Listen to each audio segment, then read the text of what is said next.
nos encontramos con el docente de la Universidad Nacional del Centro del Perú, Juan Jesús Huere Porras, que fue partícipe de la Feria del Libro Huancay. Por lo cual le queremos hacer una pequeña pregunta. Maestro, ¿cuál es su percepción de la educación en el Perú? Gracias, Jim, por la pregunta, y a través de ti quisiera saludar a la Facultad de Educación de nuestra alma mater, ¿no? La Universidad Nacional del Centro del Perú. Es una pregunta muy importante, interesante, en el marco de la discusión actual de los procesos pedagógicos para la enseñanza y el aprendizaje.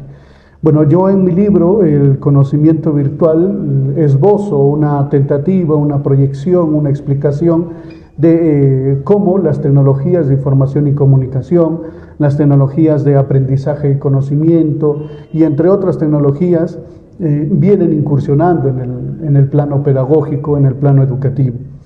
Yo creo, Jim, al igual que el filósofo Slavoj Žižek, que un acontecimiento es una irrupción en el curso normal de las cosas.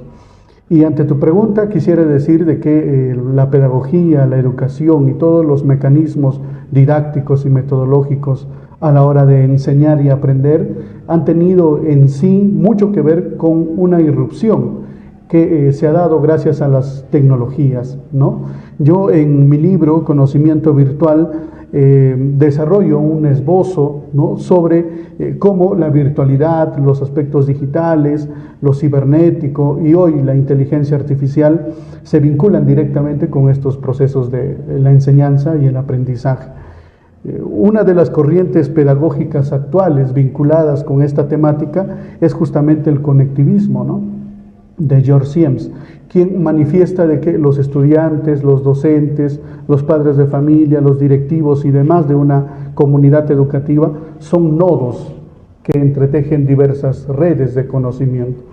Entonces, cuando un estudiante utiliza, por ejemplo, una red social, cuando investiga en una base de datos, o cuando va a la biblioteca digital y descarga un libro, o escucha, por ejemplo, de transcurso de su casa a la universidad, un audiolibro de investigación o de filosofía, por ejemplo, entonces está desarrollando mecanismos didácticos para el aprendizaje, justamente desde las tecnologías de información y comunicación, tecnologías de aprendizaje y conocimiento y demás.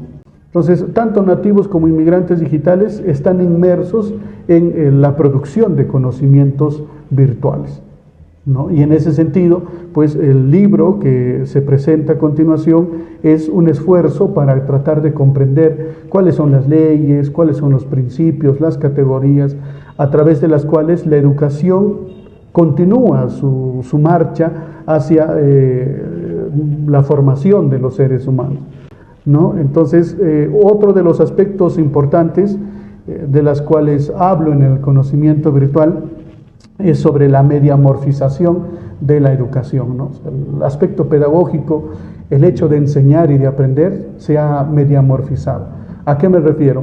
A que, por ejemplo, hoy en día el estudiante no aprende solo viendo una imagen, sino también escuchando una canción, analizando una película, ¿no?, o leyendo un libro digital o leyendo un libro físico.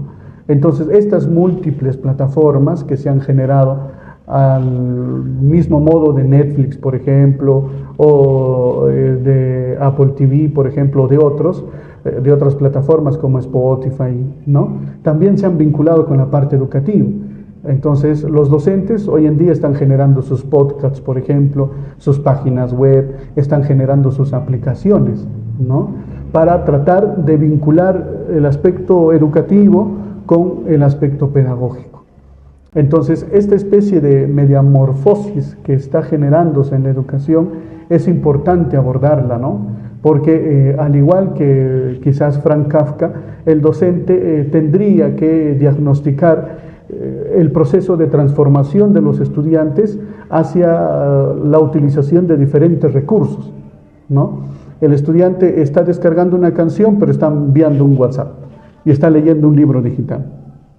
Y a la vez está haciendo miles y miles de cosas, ¿no?, a través de su smartphone, de una tablet o de un computador.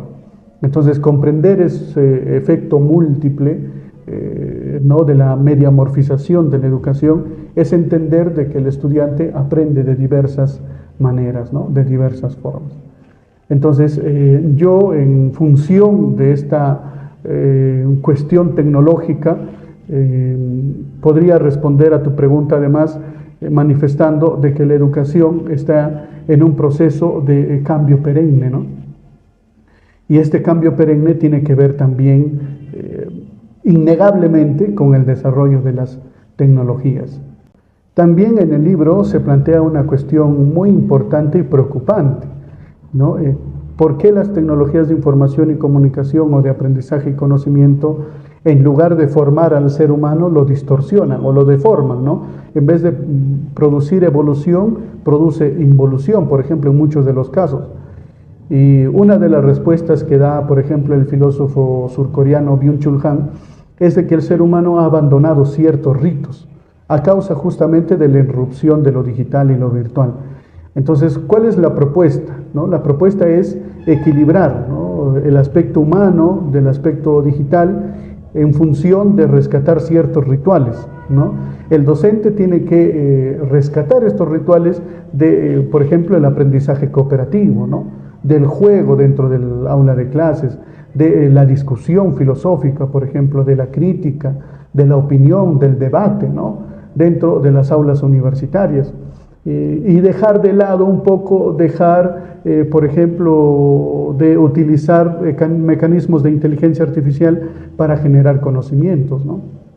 Entonces, volver a los rituales uno, buscar el equilibrio, y también me quedaría con la propuesta del filósofo francés Eric Sadin, quien manifiesta de que debemos hacer al humano más humano cada día, ¿no? Y entre ello, por ejemplo, aborda la problemática de la inteligencia artificial en la educación, ¿no? La pregunta no sería ¿qué es lo que ChatGPT puede hacer por nosotros?, sino más bien ¿qué es lo que ChatGPT no puede hacer que nosotros sí podemos hacer?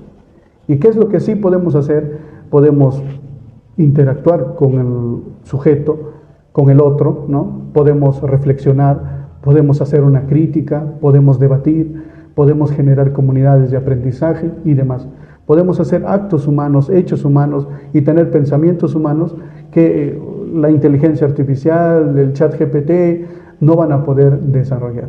Entonces yo creo que la misión, la visión de la educación o de la pedagogía del siglo XXI desde esta corriente pedagógica debería vincularse más con aspectos que sensibilicen más al ser humano, al estudiante.